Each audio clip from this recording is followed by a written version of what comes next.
Rusia acusa a Ucrania de atacar un puente entre Jersón y Crimea. El gobernador de esta zona, designado por Rusia, ha asegurado que la carretera ha sufrido daños en las últimas horas, pero que no se han registrado víctimas mortales. Según el gobernador de Jersón, dice que es probable que se hayan utilizado misiles Storm Shadow en el ataque, los suministrados por el gobierno del Reino Unido. De hecho, por otro lado, el gobernador de Crimea insiste en que un grupo de especialistas está a esta hora de la tarde examinando el lugar cuando podrán reanudarse el tráfico sobre el puente.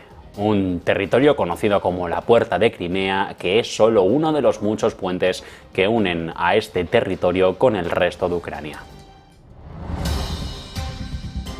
Y a esta hora seguimos sin noticias del sumergible Titán y precisamente en unos 7 minutos se calcula que ya se esté agotando el oxígeno en la cabina. Se espera que a partir de las 2 de la tarde, 8 minutos, hora peninsular española, empiecen a ver esta escasez de aire respirable. Según el ex jefe de la Guardia Costera de Estados Unidos, el almirante Paul Sukumbh, el coste de una operación como esta de rescate podría ascender a los millones de dólares, incluidos costes de combustible, personal y mantenimiento. El almirante también cree que es prácticamente imposible llevar a cabo con éxito una operación de este tipo. Estados Unidos, que se reúne este fin de semana en un encuentro no anunciado con países que no han condenado la guerra de Ucrania, y lo va a hacer por petición precisamente de Kiev. El principal asesor de seguridad nacional de Joe Biden, Jake Sullivan, va a volar a Dinamarca este fin de semana con la intención de reunirse con funcionarios de países como India, Brasil o Sudáfrica, todos ellos integrantes de ese grupo de los BRICS. También podrían asistir funcionarios turcos y posiblemente chinos. Se trata de una cita prevista para expandir la coalición pro-ucraniana y que llega justo después de que Volodymyr Zelensky, el presidente ucraniano, haya anunciado en estos últimos tiempos, haya advertido que la contraofensiva de Kiev lanzada a principios de este mismo mes de junio para hacer retroceder a los avances rusos ha sido más lenta de lo deseado. Y ojo que el Comité de Política Monetaria del Banco de Inglaterra ha decidido subir los tipos de interés 50 puntos básicos, los deja en el 5% en máximos desde abril de 2008. Golpe a la inflación, 13º incremento de los tipos sobre la libra seguidos desde que el Banco Central comenzara el actual ciclo de endurecimiento, 490 puntos básicos de alzas en total en diciembre del 21. Aunque el alza de 25 de cuarto de punto venía completamente telegrafiada por el mercado en las últimas semanas, el escenario se ha alterado este mismo miércoles con los índices de inflación relativos a mayo, cuarto mes seguido en el que sorprendieron al alza. El índice de precios al consumo SIPC británico tuvo un incremento interanual del 8,7% por segunda mes consecutivo, mientras que en este caso la inflación subyacente no ha terminado por tocar techo. 50 puntos básicos del Banco de Inglaterra a esta hora de la tarde. Londres, FT100 de Londres, perdiendo por encima del punto porcentual, cotizando el selectivo de la bolsa británica en los 7.476 puntos.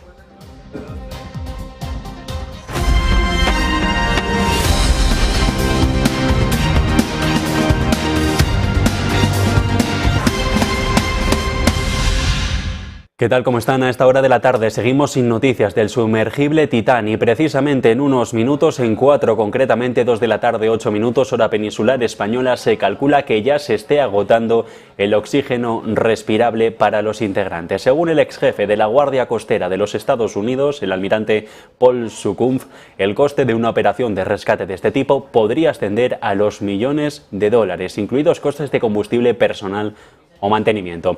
El almirante también cree que es prácticamente imposible llevar a cabo con éxito una operación de este tipo. Pendientes, en todo caso, estamos durante toda esta jornada de París, ese foro para un nuevo pacto financiero global al que estamos atendiendo, por el que han pasado personajes y grandes personalidades del panorama económico mundial. Hemos escuchado esta misma mañana a la secretaria del Tesoro de Estados Unidos, Janet Yellen, y ahora toma la palabra en el suelo de París la vicepresidenta económica del gobierno, Nadia Calviño. La escuchamos. that India's decision to participate and co-chair this creditors gathering is a major milestone. So what is your view about the restructuring process, and what do you consider to be the main bottlenecks? We've already heard from the President of Chad that we need to reduce bureaucracy. I'm sure that we all agree on that. Simplification is sometimes the most complex thing to achieve, but we're very interested to hear your experience in this regard. Thank you. Yes. When Sri Lanka was declared bankrupt as MIC, we were not eligible. Bueno, Calviño actúa de moderadora en esta mesa redonda en la que está presente también la directora gerente del Fondo Monetario Internacional, la búlgara Kristalina Georgieva, con un debate claro sobre la mesa, cómo hacer un mundo más justo en un desarrollo económico más equitativo entre los diferentes países del mundo, no solo por la parte occidental, sino también teniendo en cuenta ese continente como el africano, muchas veces olvidado en algunos casos, pero también el papel de India este año como presidenta, como líder del G20, como ostentadora de la presidencia rotatoria del G20, pero también por otros territorios como puede ser América Latina. Seguimos escuchando esta mesa redonda. Agreement actually to about 90% of the items. So we own it as much as the IMF is. Of course, we had two exceptional situations. One is that India came to our help, and that was nearly $4 billion available when no other source of funding was available. Secondly, through the World Bank and the ADB, we went through the process of reverse graduation. So the gain became entitled to concessionary funding. But from the time we declared ourselves bankrupt, it was a delay on bureaucracy on both sides. We delayed, and if we had funding by May, the upheavals of July could have been avoided. But anyway, we had the upheavals of July. We went in immediately as it settled down. By September, we had a staff level agreement, but it took us another 6 months for agreement to come before we got any monetary assistance. So we undertook significant economic reforms that imposed pain on the population, but without any predictability. Now this is the problem we have. And I would say, given the increasing vulnerabilities facing middle-income nations. Debate sobre el desarrollo económico en París. Moderadora Nadia Calviño, vicepresidenta económica del Gobierno, y también presente la directora gerente del Fondo Monetario Internacional, Kristalina Georgieva. Pendiente el mercado, en todo caso, lo decíamos, ese FT100 de Londres perdiendo sobre el punto porcentual a esta hora de la tarde tras esa decisión del Comité de Política Monetaria del Banco de Inglaterra de subir los tipos de interés en 50 puntos básicos, dejándolos en el 5% máximos desde abril de 2008. 13º aumento de tipos seguido desde que el supervisor de Londres comenzará su actual ciclo de endurecimiento en diciembre del 21. En total se han subido 490 puntos básicos de alzas. Aunque el incremento de este cuarto de punto venía completamente telegrafiado por el mercado hace unas semanas, el escenario se ha alterado en unas horas. Al final esos 50 después de esos índices de inflación de mayo, cuarto mes seguido en el que sorprenden al alza. Un IPC en Reino Unido, lo conocíamos hace apenas una jornada, que se mantiene con incremento interanual en el 8,7%, segundo mes consecutivo, mientras los economistas esperaban un retroceso hasta el 8,4%. Más preocupante, la inflación subyacente, la que excluye por la volatilidad los precios de la energía, los alimentos, el alcohol o el tabaco, más proclive a enquistarse, que escala del 6,8 al 7,1 máximos desde marzo del 92, tras haber repuntado ya del 6,2 al 6,8 hace ahora un mes. ¿Esto qué ha hecho? Ha hecho que las apuestas del mercado empezasen a valorar hasta un 50% de probabilidades de una subida de 50 puntos básicos de este jueves. Esto era por la mañana. A la 1 de la tarde la peninsular española se ha formalizado esa decisión. Una revalorización de expectativas que también llevan el tipo terminal de un 5,75 esperado al 6% para finales del 23 y hasta mínimo mayo del 24. Esto equivaldría a 4 subidas de 25 puntos básicos todavía a lo largo de este año. Los tipos de interés, recordamos, no llegaban a esa cota del 6% del Reino Unido desde febrero del 20, una situación que contrasta con lo ocurrido meses atrás. En la reunión de noviembre ya fue Threadneedle Street, la que rechazó explícitamente unas expectativas de tipos similares a las actuales tras ese mini presupuesto de Liz Truss en su breve paso por Downing Street. En las citas posteriores, el miedo a una recesión más prolongada, que no profunda, en más de un siglo ha hecho que el Banco Central se deslizara un poco al final con las subidas de tipos. De momento, la de hoy, 50 puntos básicos. Kai Neufeld, Director and Head of Forecasting and Thought Leadership of the Center for Economics and Business Research. Good afternoon. Good afternoon. First of all, thank you so much for being in Negocios Televisión. The Bank of England raised interest rates by 50 basis points. How far could they go? Well, the market expectations are that interest rates might rise above 6% by the end of the year or in early 2024. We do think that is a slight overreaction. Our estimates show that the Bank of England is likely to stop before hitting 6%. But what is clear is that we've definitely not seen the end of it, and there are going to be more interest rates to come. Mm-hmm. Why can't Andrew Bailey get a grip on the situation? Could they manage it? Yeah, I think the Bank of England has really been caught out by the steep increase in core inflation. So I think a lot of faith has been put into the fact that energy prices are going to fall this year. We're going to see that in lower headline inflation and lower energy price inflation from July onwards, from October onwards as well. But what Andrew Bailey and the Bank of England have underestimated is the extent to which inflationary pressures are already entrenched in the UK economy. We've seen that the labour market is still very tight. I think that has been obvious for quite a while. So there is a question why the Bank of England have not done more earlier to stop inflation getting to this level. Is the Bank of England aware of the pain this rate hike is causing British families?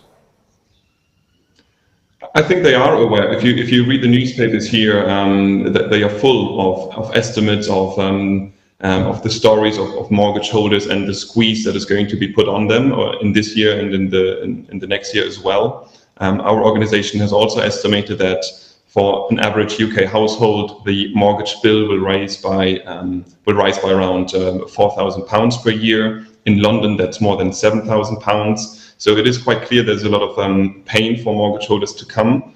But this is the way in which monetary policy works. You do want to have that reduction of aggregate demand, and mortgage holders are one of the group that are asked to contribute to that. So they are aware of the politically difficult situation, but I don't think this is something that they want to avoid, actually. We are talking these days about a bombshell in mortgage market. I don't know if is it going to explode. So the mortgage market is fortunately now better regulated than it was, let's say, 20, 30 years ago. So there are more protections put in place by lenders who have to ensure that borrowers can live with higher rates for quite some time. We're also in the position where borrowers in the UK they've benefited from many years of rising house prices and have more equity in their homes. So they are somewhat better protected. And I think the government and lenders are quite keenly aware that they need to do the utmost possible to avoid having a large wave of mortgage repossessions. So I think, we don't think there's going to be, a bombshell explosion. We think it's going to be a long, hard squeeze on mortgage holders. But hopefully a collapse of the housing market, of the mortgage market, can be avoided. Why is the Rishi Sunak government unwilling to help ease tensions?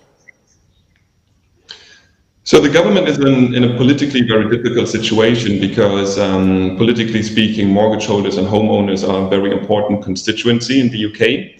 But it would economically not be wise to help in a direct way. You can't just get the checkbook out and give all the mortgage holders some money, because that would directly counteract the actions of the Bank of England. This is what I mentioned earlier.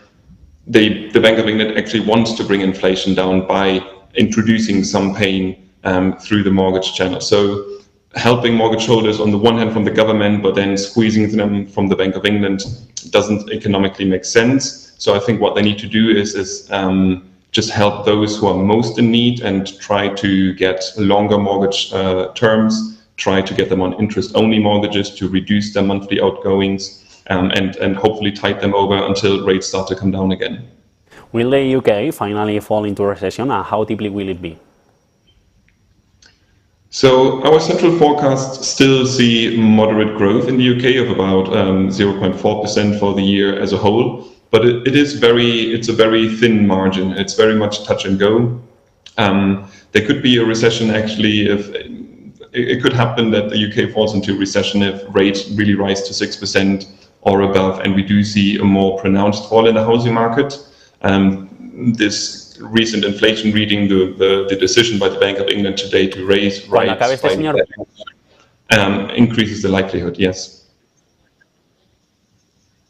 Kai Neufeld of the Center for Economics and Business Research, thank you so much for being at Negocios Televisión. Thank you for having me.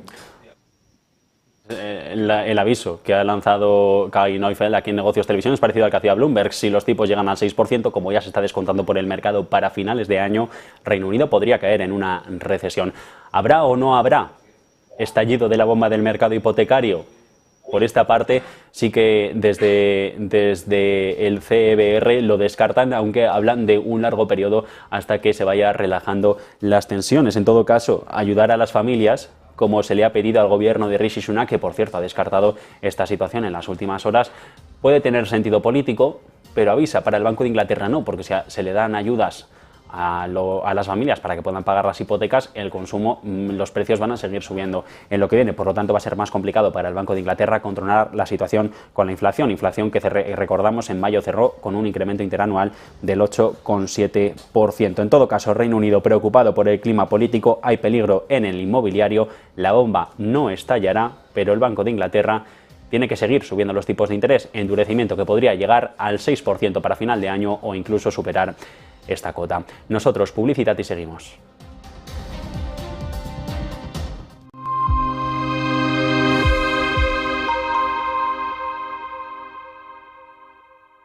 Ven al Torreón, estamos en El Pardo, un espacio único en plena naturaleza.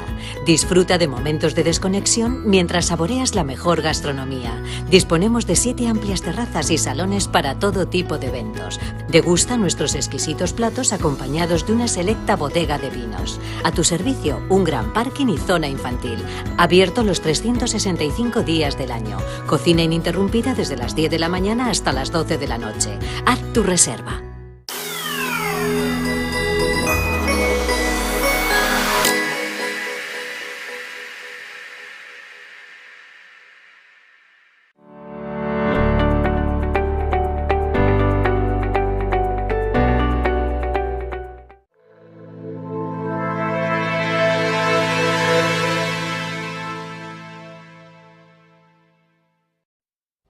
Y seguimos atendiendo a los mercados en esta jornada de decisión de política monetaria por el Banco de Inglaterra. Ahora vamos a entrar en las otras dos que ha habido en la jornada de hoy, Suiza y Noruega, que por cierto endurecen política monetaria, una en mayor medida que la otra, mientras que en el plano político Olaf Scholz, el canciller alemán, promete garantías de seguridad a Kiev, pero no una rápida incorporación a la OTAN. De esta manera, el político germano cree que hay que analizar con sobriedad la situación actual e insiste en que el gobierno de Kiev reconoció que el país no podría unirse a la Alianza Atlántica mientras la guerra continuara, porque supondría la aplicación directa de ese artículo 5 de atacan a uno, ayudamos todos a defendernos, y que eso no tendría ningún sentido.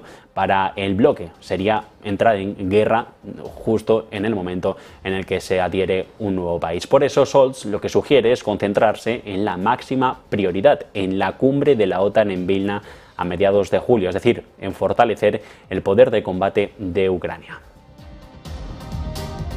Alemania, que por cierto hace excepciones con Kiev para apuntalar su recuperación económica. El gobierno de Scholz ha relajado sus requisitos para las garantías de crédito a la exportación para las empresas que hacen negocios con Ucrania.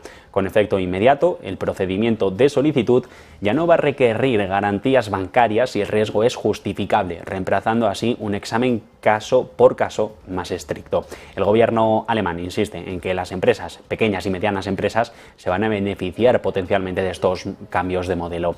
En 2022, el Ejecutivo de Berlín aseguró bienes y servicios por valor de 14.900 millones de euros con garantías de créditos a la exportación. En el 21, antes de la invasión a gran escala de Ucrania por Rusia, la cifra era de 20.200 millones. El Ejecutivo germano ya no emite garantías de crédito a la exportación para negocios con Rusia o Bielorrusia como consecuencia precisamente de este conflicto bélico. Y Estados Unidos, que se reúne este fin de semana en un encuentro no anunciado con países que no han condenado la guerra de Ucrania. Y lo va a hacer por petición de precisamente Volodymyr Zelensky. El principal asesor de seguridad nacional de Joe Biden, Jake Sullivan, va a volar a Dinamarca este fin de semana para reunirse con funcionarios de países como India, Brasil o Sudáfrica, todos ellos del bloque de los BRICS. También podrían asistir funcionarios turcos y posiblemente chinos. Se trata de una reunión prevista para expandir la coalición pro-ucraniana y se produce después de que Zelensky advirtiera hace unas horas en la BBC que la contraofensiva de Kiev, lanzada a principios de mes para hacer retroceder como opción principal los avances rusos, había sido más lenta de lo esperado.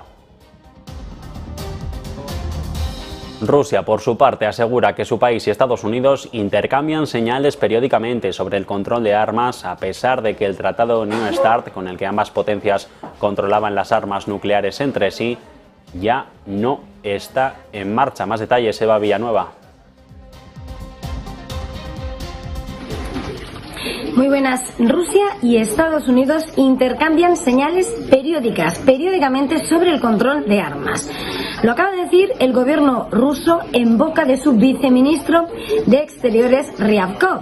Según las declaraciones que acaba de ofrecer este jueves, dice que según él, eso sí, un regreso a ese tratado START, ese New START, solo sería posible en caso de que Estados Unidos abandone su curso hostil, su actitud hostil hacia el gobierno de Moscú, algo que asegura ahora mismo está lejos de que pueda suceder. Recordemos que a finales de febrero, en ese discurso que ofrecía Vladimir Putin, el jefe del Kremlin suspendía la participación de Rusia en ese tratado New START, que es el tratado de desarme nuclear con Estados Unidos, despertando los temores en torno a esta cuestión. Con todo, lo que dice Rusia ahora es que tanto Moscú como Washington están manteniendo intercambios de señales periódicas sobre ese control de armas, aunque para volver a ese New START lo que necesita Rusia, dice, es un cambio en la postura de Washington hacia Moscú.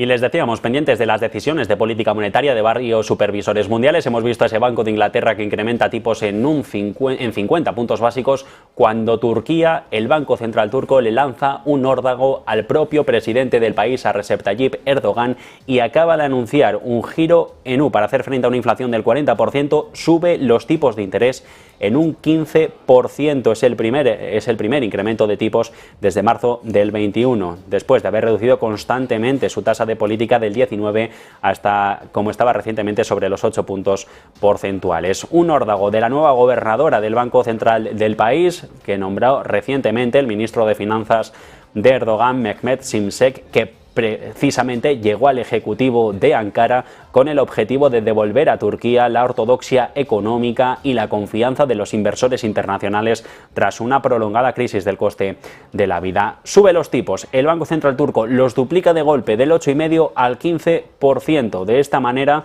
la gobernadora Hafize Gaye Erkan, recientemente, hasta hace muy poquito, trabajadora en Goldman Sachs, cree que es el momento de empezar el proceso de endurecimiento de política monetaria con el fin de establecer el curso de la desinflación lo antes posible, anclando así las expectativas de inflación y controlando el deterioro del comportamiento de los precios.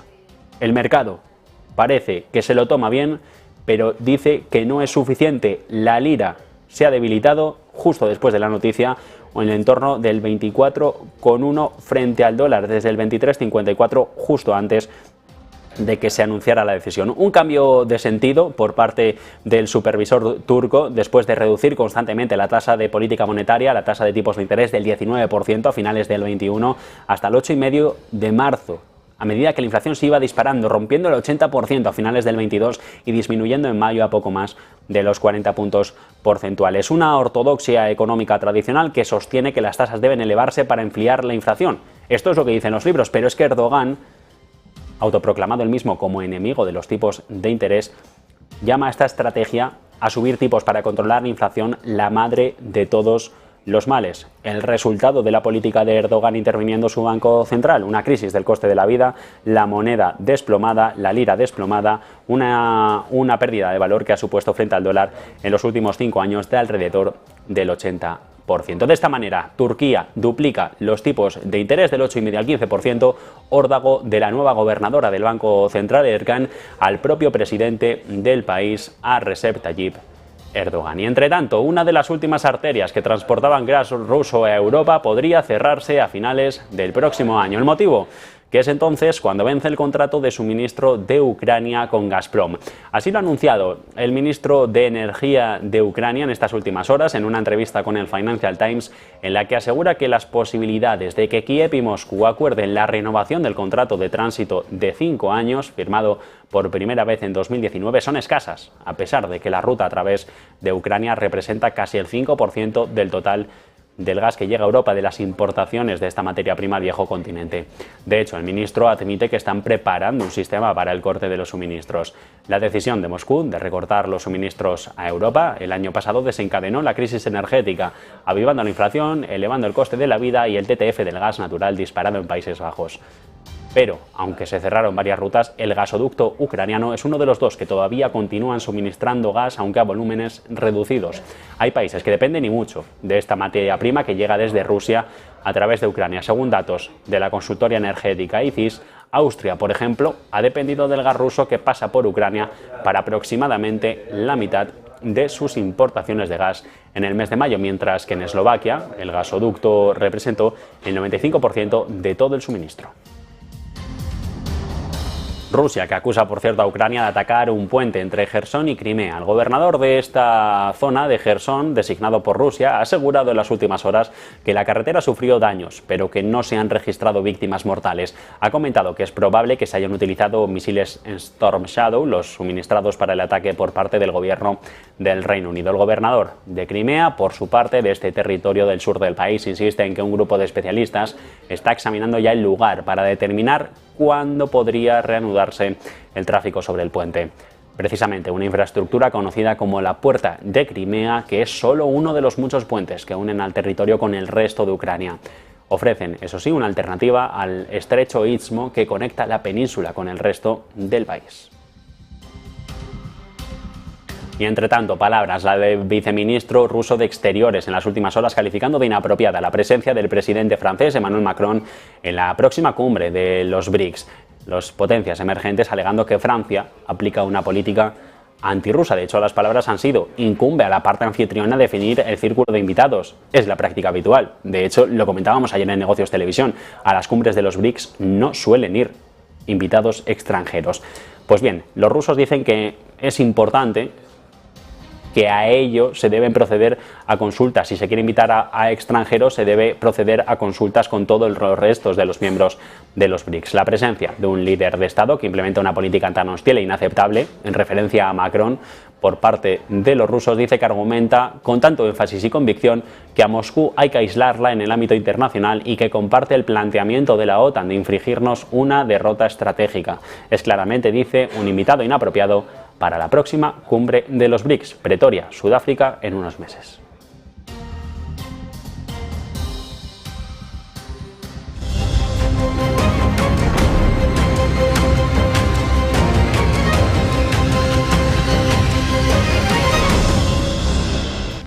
Entre tanto, Europa sigue preparando el 11º paquete de sanciones y en este caso prevé dar un paso más contra el crudo de Rusia. Ahora se plantea prohibir el suministro de petróleo a través de la rama norte del Druzhba y no a través de la sur, según medios del propio país. Estos mismos medios aseguran que ahora el petróleo ruso no llega a Europa a través de la rama norte, sino que las entregas se mantienen a través de la sur. Hasta ahora, el crudo prohibido por Europa era el que llegaba por mar, pero no el oleoducto, puesto que Hungría se había opuesto hasta ahora. Entre tanto, en España el precio medio de los carburantes prosigue esta semana con su tendencia alcista. Encadena así la tercera subida consecutiva con un repunte de hasta el 0,21%. En concreto, el precio medio del diésel repunta en los últimos 7 días un 0,21% para situarse por encima del 1,42 euros el litro según el boletín petrolero de la Unión Europea. Por su parte, litro de gasolina, que venía hace unas semanas de registrar caídas durante más de un mes, ha subido en los últimos 7 días 0,12%, escala y se acerca al 1,60. Con estos últimos encarecimientos, el precio del litro de gasolina se mantiene así por encima de lo que se registraba justo antes del estallido de la guerra de Ucrania, el 24 de febrero del 22. El diésel, sin embargo, sí que se mantiene por debajo a lo que ascendía a estas fechas, 1,479. Y mientras tanto, el sistema eléctrico ha registrado un superávit provisional de 3.300 millones de euros en abril, según los datos de la cuarta liquidación facilitados por la Comisión Nacional de los Mercados y la Competencia. En concreto, el total de ingresos en el periodo ha sido de 8.320 millones de euros, mientras que los costes ascienden a por debajo de los 5.000 millones. Dado que los ingresos han sido suficientes como para cubrir los costes reconocidos al menos por el regulador, el coeficiente de cobertura, lo que es la relación entre los costes que se pueden pagar con los ingresos disponibles y los que se deberían pagar con cargo a las liquidaciones provisionales futuras, han sido del 100%. La liquidación realizada durante el mes de abril se acumula a las anteriores del 23, sumando un total de 1.760 millones de euros desde el 1 de enero hasta el 30 de abril. Y mirando a Ucrania, el director general del Organismo Internacional de la Energía Atómica, el argentino Rafael Grossi, se va a reunir mañana viernes, en Kaliningrado, en la ciudad rusa, con el jefe de la Corporación de Rusia para la Energía Atómica de Rosatom, Alexei Lyashchov, que según ha anunciado el viceministro ruso de Exteriores. Las consultas de Grossi se enmarcan así con los esfuerzos de la OIEA para proteger la central nuclear ucraniana de Zaporizhia, la mayor de Europa, controlada por las fuerzas rusas. El pasado día 15, Grossi visitó, recordamos, la planta para verificar su estado tras la voladura de la presa de Kachovka y la reducción del nivel de agua del embalse, vital, recordamos, para el enfriamiento de los reactores de la central nuclear. Al término de su visita, Grossi, que calificó a la situación de la planta de seria pero estable, señaló que hay suficiente agua para el estanque de enfriamiento de la central y que no hacen falta medidas adicionales.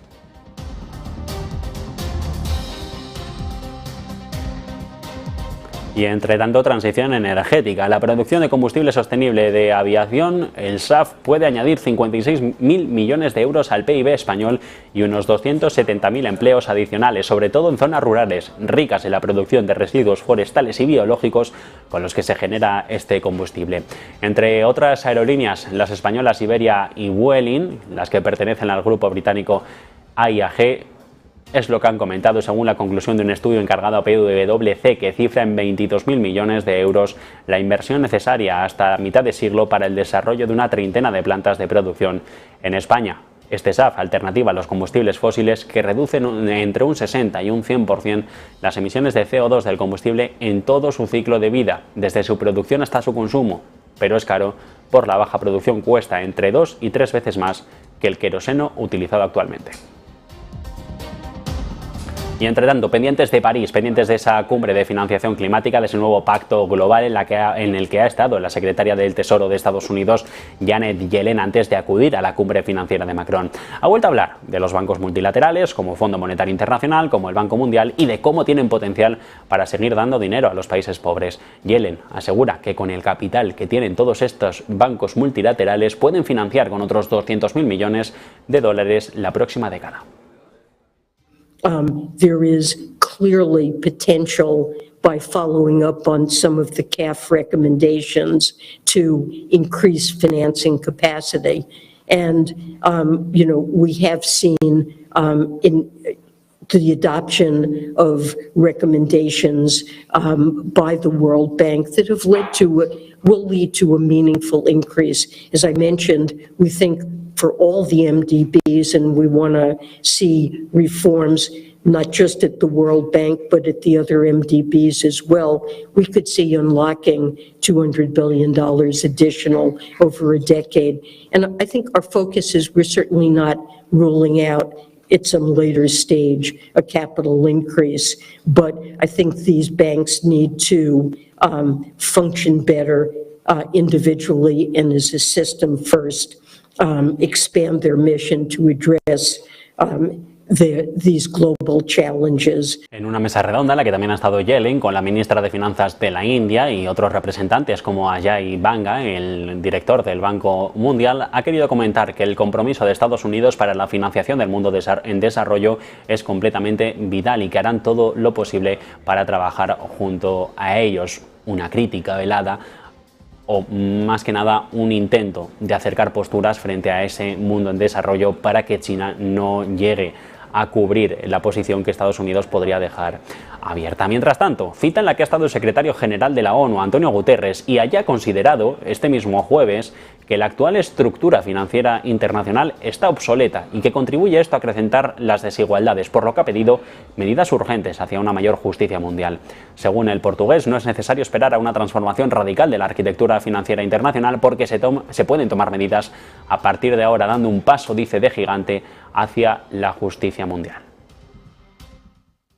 The countries of the European Union, including my own country, received $160 billion. African countries, 34. Put another way, a European citizen on average received more than 13 times more than an African citizen did. And all of this respected the rules, but we need to recognize that these rules have become profoundly immoral.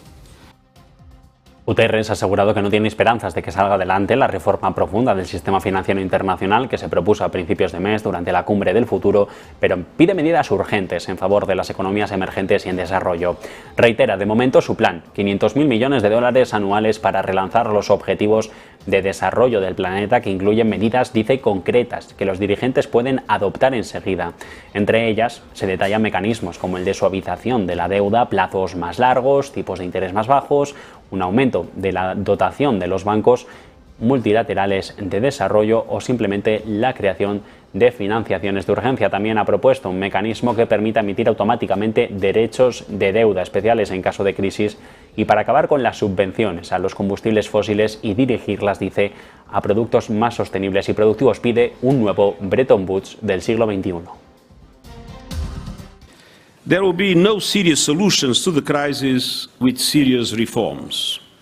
That is why I've called for a new Bretton Woods moment, a moment for governments to come together, re-examine and reconfigure the global financial architecture for the 21st century.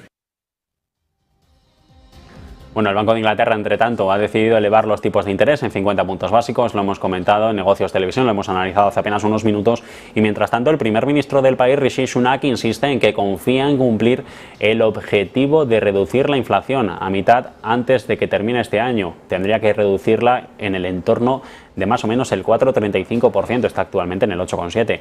El primer ministro, el conservador, asegura que siente una profunda responsabilidad moral de lograr que el dinero que ganan los trabajadores británicos mantenga su valor. Tras los últimos datos de la inflación británica, diversos analistas han avanzado que esperan ya que los tipos alcancen el 6% a principios del 24, lo que a su vez ha disparado el temor a las consecuencias de incremento del precio de las hipotecas para los países británicos, para los contribuyentes británicos. Dice que podría ser un momento doloroso. Y entre tanto, estábamos pendientes de ese foro para un nuevo pacto financiero global, estamos pendientes de París, de lo que vaya a pasar en las próximas 48 horas. Mientras tanto, Calviño, la vicepresidenta económica del gobierno, sigue tomando la palabra allí. Cristalina Georgieva, directora gerente del Fondo Monetario Internacional, pendiente de las palabras de la española en esta mesa redonda. Lo escuchamos. Served the world for the last decades, and your presentation brings a perfect cue to President Guirente's intervention. I was struck by the fact that your country was one of the first users of these IMF Resilience and Sustainability Trust program. Your experience is useful from many points of view, and there's already been this discussion about SDR allocation, SDR reallocation. That's going to be obviously one of the building blocks of any possible agreement and a way forward. So the floor is yours, Eduard. Thank you so much, moderator. Thank you. I think we needed to recognize that there was a progress made. There is a good progress. A few years ago, this kind of discussion wouldn't happen because what we used to discuss was if the climate change was real or not. So now I think should be happy that... Bueno, un nuevo pacto financiero global que incluya al mundo del desarrollo. Eso es lo que comentaba Calviño. Kristalina Georgieva también ha hablado durante su intervención de las desigualdades crecientes que ha habido en los últimos tiempos creadas por ese desarrollo económico desigual entre las diferentes regiones mundiales y, mientras tanto, ha puesto en valor la importancia de la inteligencia artificial y adecuar los marcos legislativos a la nueva actualidad tecnológica que llega al mundo y, sobre todo, también la aplicación a las finanzas. En todo caso, por finanzas va el asunto, y es que Noruega también ha subido tipos más de lo esperado, apunta más alzas en agosto. El supervisor de este banco central del país del norte de Europa, el Comité de Política Monetaria y Estabilidad Financiera del Norges Bank, el banco central del país, ha decidido aumentar la tasa de referencia 50 puntos básicos, como Inglaterra. La deja en el 3,75, un movimiento más agresivo de lo anticipado por el consenso del mercado, además de apuntar que probablemente elevará aún más el precio del dinero en agosto. En concreto, las proyecciones del noruego apuntan ahora a que será necesario elevar los tipos hasta el 4,25. Estos serían 50 puntos básicos más a lo largo de otoño, cuando en marzo estimaba oportuno dejarlo en el 3,50 en verano. También, por cierto, Banco Nacional de Suiza ha subido tipos 25 puntos, 1,75. Supone en este caso para el helvético el quinto aumento consecutivo de tipos aprobado por el organismo. En Europa, el trauma de Credit Suisse ha dejado al Banco Central en shock y no con los brazos cruzados. Ahora es Christine Lagarde la que está presionando a los bancos para que calculen cuánto tiempo podrían sobrevivir en caso de una crisis de financiación. El regulador está dando así mayor importancia a la llamada métrica del periodo de supervivencia en sus discusiones recientes con los bancos, después de que las rápidas salidas de efectivo que en el Banco Suizo, en Credit Suisse, destacaran las deficiencias de las medidas que se divulgan públicamente. Esto es lo que comenta Bloomberg. Habla de un periodo de supervivencia que mide cuánto tiempo concretamente se puede esperar que un prestamista siga operando con efectivo y garantías disponibles y sin acceso a fuentes de financiación. El tipo de periodo de supervivencia es una métrica no revelada hasta ahora y que pretende complementar a la que mide a los activos líquidos de alta calidad de un prestamista como parte de las salidas que esperaría ver durante 30 días de estrés. Todos los bancos europeos están obligados a mantener esa proporción por encima del 100% y los prestamistas más grandes tienden a publicar la cifra trimestralmente.